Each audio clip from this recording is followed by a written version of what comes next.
You think you know what love is when you say, I do. But decades later you realize, you were only scratching the surface.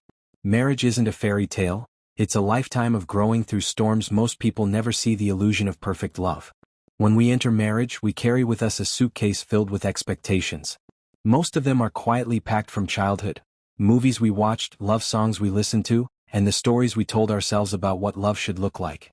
We believed that once we found the one, everything else would just fall into place. And for a while it does. The honeymoon phase is real. There's laughter, romance, deep conversations in the middle of the night, spontaneous trips, and a feeling that you've finally arrived, that your heart has found its home. You look into your partner's eyes and think, this is it.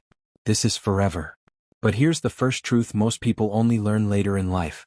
The idea of a perfect love is an illusion, and it can destroy a perfectly good marriage.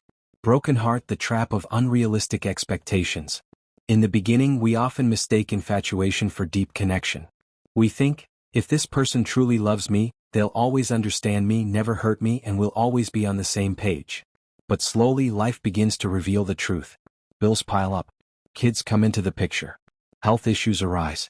And suddenly, those dreamy love stories start to fade. You begin to notice flaws, real ones. Your partner is no longer perfect. They forget your birthday. They say something insensitive. They're too tired to talk. And you feel disappointed. Maybe even a little betrayed. The problem isn't that your partner changed. The problem is the expectation you had, that love would always feel good, always be easy, and always be romantic. But real love isn't effortless. It's raw. It's unglamorous. It's waking up next to someone who's sick, tired, or frustrated, and still choosing them anyway. The mirror marriage holds up. One of the most profound truths about marriage is that it acts like a mirror. It doesn't just show you who your partner is, it shows you who you are. Your insecurities, your wounds, your childhood patterns, all of them surface in the safety of a long-term relationship. Why? Because marriage is the one place where we stop performing. And in that vulnerability, the truth shows up. Maybe you expected your spouse to fix you. Maybe you needed constant affirmation. Maybe you ran from conflict or froze in fear when emotions got too big. These patterns were always there, but it's marriage that brings them to light. Later in life, people often say, I blamed my partner for everything. But really, I was afraid to face myself. And that realization, painful as it is the beginning of emotional maturity in a marriage. Water wave love changes, and that's okay. Another painful truth most people don't see coming is that love changes. Not just once, but many times. The way you loved each other at 25 won't be the same at 45. The butterflies may fade, but something deeper can take its place. Something far more lasting than fleeting romance. Think of it like the ocean. In the beginning, it's like waves crashing with excitement. Later, it becomes deep, still water, calm, stable, unshakable. But to reach that place, you have to survive the storms in between. There's a reason older couples laugh when young lovers say, we'll never fight. Conflict isn't a sign something's wrong. It's a sign you're both growing. And growth is never comfortable. Hammer and wrench marriage is built, not found. Perhaps the biggest myth we buy into early on is that a good marriage is found, not built.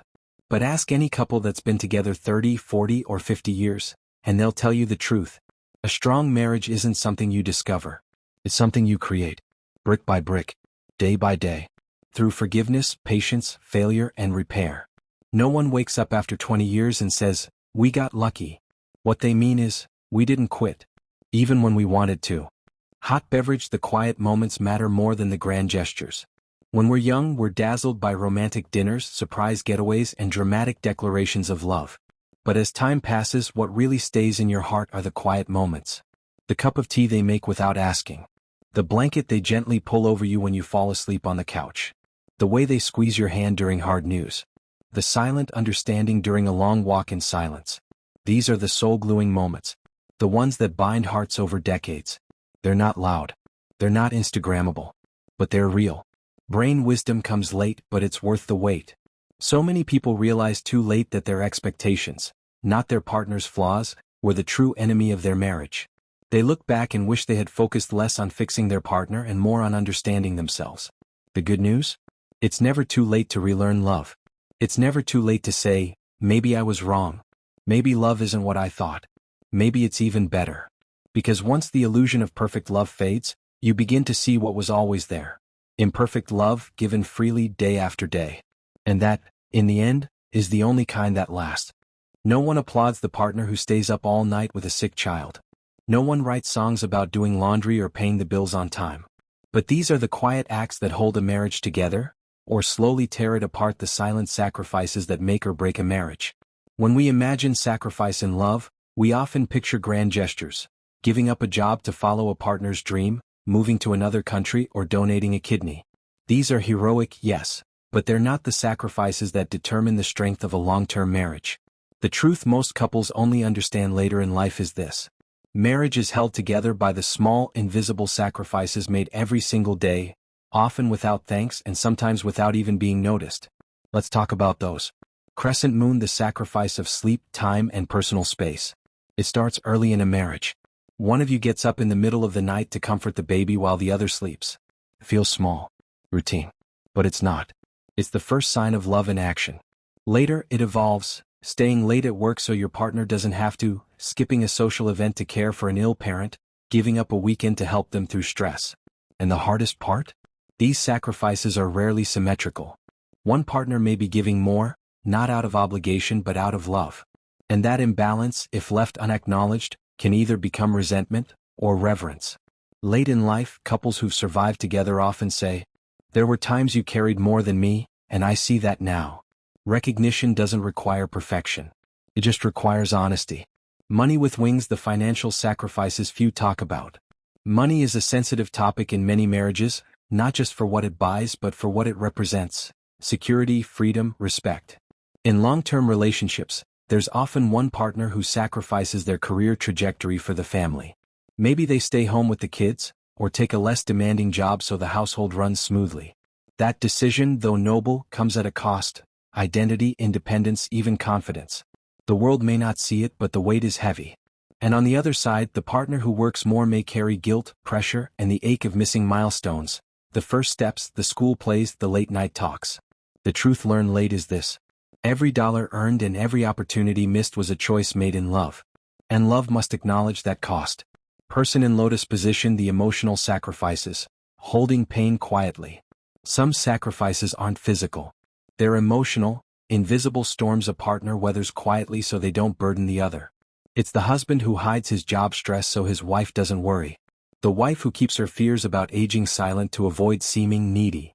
The partner who swallows insecurity so the other can chase a dream without guilt. Over time, these silences build. And here lies the danger. When one partner is always the strong one, the reliable one, the rock, they become emotionally exhausted. And unless the other learns to say, "You don't have to be strong all the time. You can lean on me too," the relationship slowly becomes one-sided. The truth? Sacrifice should be shared, not expected. And emotional safety in a marriage comes when both partners are allowed to be weak, and still be loved. The sacrifice of pride in being right. There's a special kind of sacrifice most couples resist for decades, and that is giving up the need to be right. In every argument there's the battle itself, and then the hidden question. What matters more, winning this fight or protecting the connection? Late in life, couples realize that being right isn't worth much when it leaves scars. That moment you held back a cruel comment, that time you chose silence over escalation, or when you apologized first even if you felt justified, those were sacrifices of ego. They don't feel heroic at the time. But looking back, they were turning points, moments that kept love alive. Speech balloon, the things we don't say, and wish we had. Ironically, the hardest sacrifices are sometimes not actions but words withheld. It's the moment you wanted to say, "I'm hurt," but didn't because you didn't want to seem petty. The time you longed to say, "I miss you," but were afraid they didn't feel the same. Or when you needed to ask for support, but swallowed the need out of pride or fear of rejection. Decades later, people often say, "I wish I had spoken up. I wish I had let myself be seen." Marriage isn't just about compromise, it's about vulnerability. And the quiet sacrifice of hiding your heart, again and again, can slowly create distance. The truth most only learn later is this: the bravest thing you can do in a marriage is ask to be loved, exactly as you are. Repeat button reciprocity, the heartbeat of sacrifice. Sacrifice, when mutual, becomes the glue that holds a marriage through every season. It isn't about keeping score, "I did this, now you owe me." That's a transaction. Marriage is not a contract. It's a covenant. When both partners see each other's efforts, even the silent ones, it creates a sense of gratitude. And gratitude over time grows into reverence. Because when you see what someone gave up, for you, for the family, for the love, you can't help but honor them more deeply. That's the kind of love that doesn't fade. It transforms. You can sleep in the same bed, eat at the same table, raise the same children, and still feel like strangers. No one talks about this part of marriage. But the truth is, loneliness doesn't always come from being alone. It often comes from being unseen, the loneliness that can exist even when you're not alone. There's a haunting kind of silence that can exist inside a marriage. It's not the silence of comfort, it's the silence of disconnect. Two people living under the same roof, sharing a life, yet slowly drifting into separate emotional worlds. It doesn't happen overnight. It happens in small, quiet steps. When you stop sharing your thoughts. When you avoid certain topics. When, "How was your day?" becomes just another habit, not a real question. This is one of the hardest truths most people only discover late in life. Marriage does not protect you from loneliness. And if you're not careful, it can be the loneliest place of all. Ice Cube emotional distance begins in silence. In the early years, couples talk about everything. Dreams, fears, hopes, silly ideas, the past, the future. There's curiosity and excitement. But over time, life takes over. Routines replace spontaneity. Responsibilities replace conversations. And silence becomes easier than vulnerability. You tell yourself, "I'm just tired. I don't want to fight. I don't want to be misunderstood." So you don't speak. And slowly a quiet wall builds between you. Later in life, people often reflect with regret. We stopped talking about the real stuff. And by the time I noticed, it felt like I didn't even know them anymore. Mobile phone distractions replace connection. Today's world doesn't make it any easier. We have screens, schedules, noise, and very little presence. You sit next to each other on the couch, both scrolling through phones. You go out to dinner but talk more to the waiter than to each other. You're physically close but emotionally, miles apart. It's not that you've fallen out of love. It's that you've stopped feeding the connection that love needs to survive. Marriage is like a garden. If you stop watering it, it doesn't die immediately. But slowly, quietly, it withers, until one day you wake up and realize you've become roommates, not soulmates. When you stop feeling seen. One of the deepest human needs is to feel seen, truly understood and accepted for who you are. In the beginning, this feels easy. Your partner looks at you with fresh eyes, eager to know everything about you. But over time, the familiarity can become blindness. You change, but they don't notice. You struggle, but they don't ask. You grow, but they still treat you like who you used to be. And that invisibility becomes a slow ache. It's why so many people in long-term marriages say, "I love them, but I don't feel known by them anymore." The truth? You can't feel connected to someone who no longer sees the real you.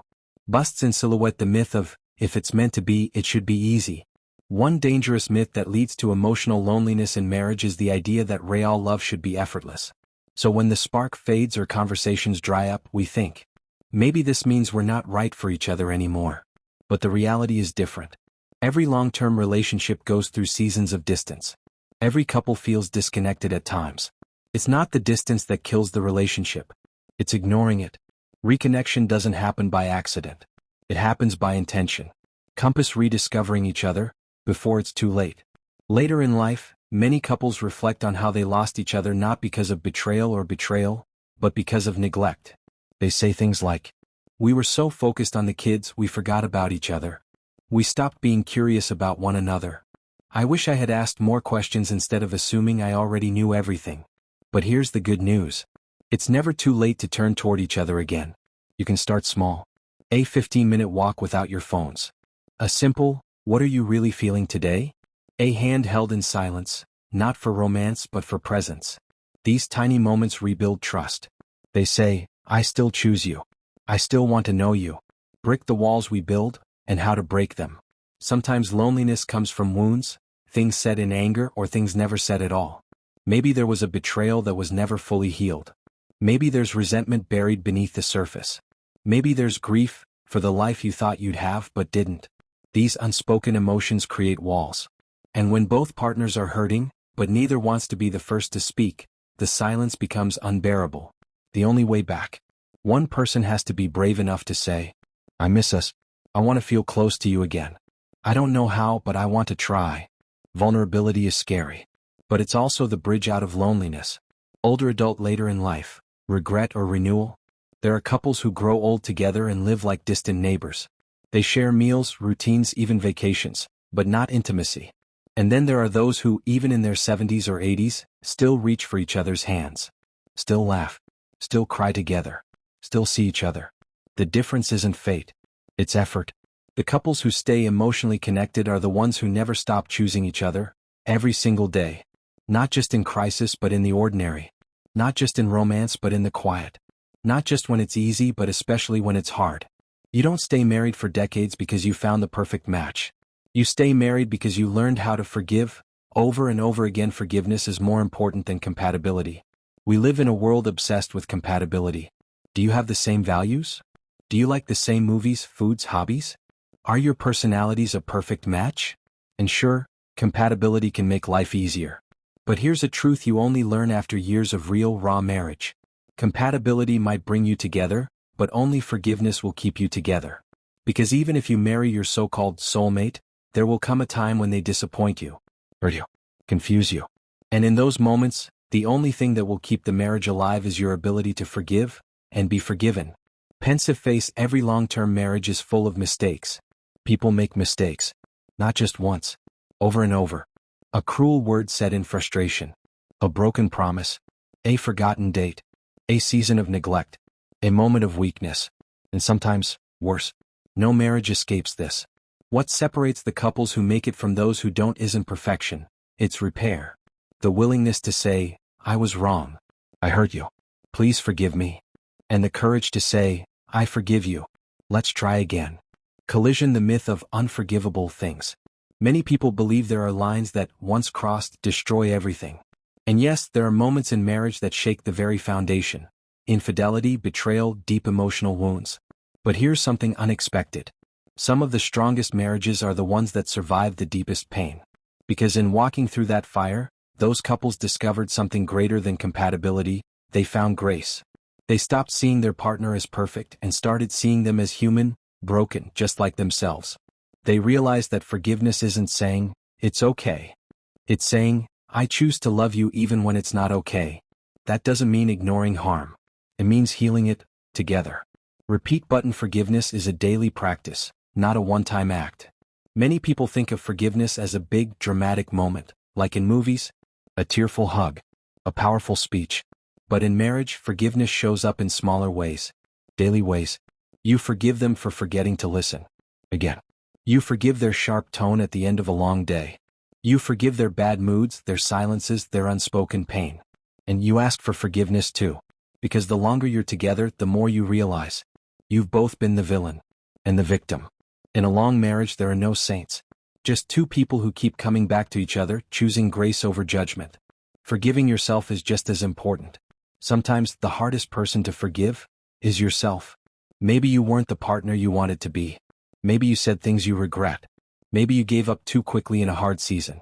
Maybe you shut down when they needed you most. And even if your partner forgave you, you carry the guilt like a stone. But here's the truth. You can't truly love someone else if you still hate parts of yourself. Marriage isn't just about forgiving each other. It's about learning to be gentle with the version of yourself that failed, and still trying to grow. The couples who make it say, we both made mistakes. But we grew. And we didn't let our worst moments define us. Brain why compatibility isn't enough. When couples break up, they often say, we just weren't compatible anymore. But often what they mean is, we grew in different directions and didn't know how to reconnect. We held on to grudges instead of healing them. We didn't know how to forgive. Compatibility can fade. People change. Beliefs evolve. Interests shift. You won't always want the same things.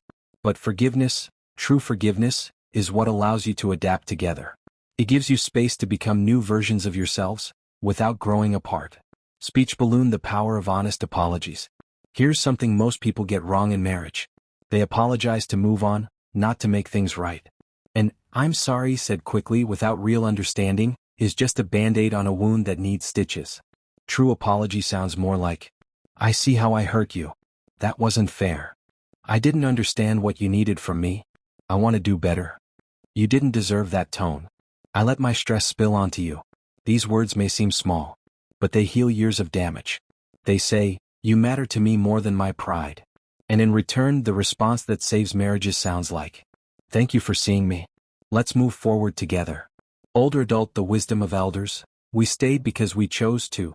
If you talk to couples who've been married 40, 50, even 60 years, they'll tell you something unexpected. They'll say, there were times we didn't feel in love. But we stayed in love. Because love isn't just a feeling. It's a decision. A series of decisions. Every single day. To forgive when it's hard. To reach out when you want to pull away. To repair what's broken instead of throwing it away. They didn't stay because it was always good. They stayed because they believed something deeper than good or bad. That love is worth the work. Bell, final thoughts for this part. Forgiveness isn't weakness. It's the most powerful act in any relationship. Because when you forgive, you're not saying, what you did doesn't matter. You're saying, our love matters more. And that one belief, repeated through the years, is what turns fragile partnerships into lifelong bonds. Because in the end, it's not compatibility that makes a marriage last. It's grace, humility, and the radical decision to keep loving anyway. They don't tell you this when you get married. That one day the butterflies will die, the magic will fade, and that's when something even more powerful is born. Real love doesn't begin with fireworks. It begins when the fantasy ends. Real love begins after the fantasy ends. Marriage begins with a dream. The white dress, the vows, the honeymoon. The idea that you've found the one, and now, finally, life will be easy. Say, beautiful. And for a while it is. There's laughter, late-night talks, shared plans, and sweet moments that make you feel like you're living inside a love story. But then, slowly, inevitably, life steps in. The house needs repairs. One of you gets sick. The children don't sleep. You lose your job. You bury a parent. And the dream begins to shift. Mantelpiece clock, when reality interrupts the romance. You stop dressing up for each other. You talk more about bills than dreams. You lie in bed next to each other, scrolling your phones instead of holding hands. This is where many couples begin to question everything. Where did the love go? Why does it feel so empty? Did I marry the wrong person? But this is also the moment of truth. Because this is not the end of love. It's the beginning of real love. Counterclockwise arrows button, the shift from infatuation to intimacy. Infatuation is fast. It's easy. It's built on hormones, novelty, and the thrill of discovery. But intimacy is different. It's built slowly, quietly, over years of shared pain, laughter, and patience. It's when you know their flaws, their triggers, their past, and you stay. It's when you choose them again, not because they're perfect, but because they're yours. Real love doesn't always feel like fireworks. Feels like safety. Feels like home.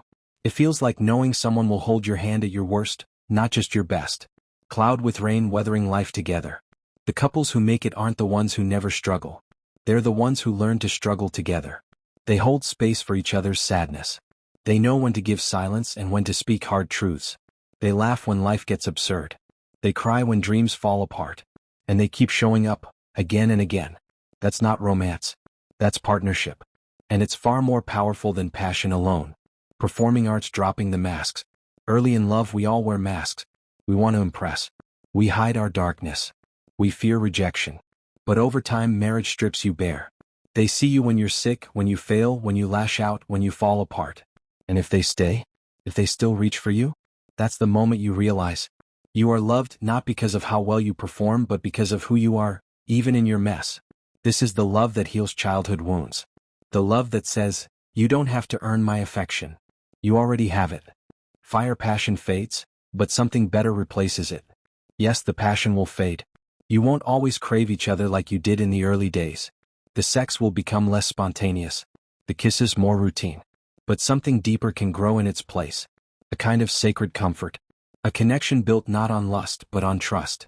On years of shared mornings and forgiven mistakes. On watching each other age and still finding beauty. This is the love that holds you when you're dying. This is the love that writes your story. Blue Book, writing the story of us. Every marriage tells a story. Not the one you imagined, but the one you wrote together. It has chapters of joy. Chapters of silence. Chapters of rebuilding after loss. But what makes the story meaningful is that you kept writing it together, even when you didn't know what the next page would hold. That's the power of long-term love. It's not perfect. It's not linear. But it's real. And real is rare. Older adult, what the elders say. Ask an old couple what real love is and they won't talk about romance. They'll say things like, it's doing the dishes when you're mad. It's staying up all night in the ER. It's listening even when you're tired. It's holding hands at a funeral. It's forgiveness. Over and over. And finally they'll say, It's waking up one day and realizing you love them more now, not because they've changed but because you have. Direct hit the final truth. Love is a choice, every day. At the end of it all, love isn't a feeling. It's a decision. You choose to love them when they're kind, and when they're not. When they remember your needs, and when they forget. When they shine, and when they fall apart. Real love says, even on the days I don't like you, I still choose you. And that choice, made day after day, year after year, becomes something stronger than magic. It becomes legacy. Speech balloon closing reflection. Maybe you're in a place right now where love feels distant. Maybe you're wondering if the spark will ever come back. Maybe you're grieving the fantasy you once had. But here's the truth no one told us. The best part of love begins when the fantasy ends. When two imperfect people stop chasing perfection and start building something real. So don't give up on love. Not the fairy tale kind, but the real kind. The kind that grows roots. The kind that weathers storms. The kind that lasts.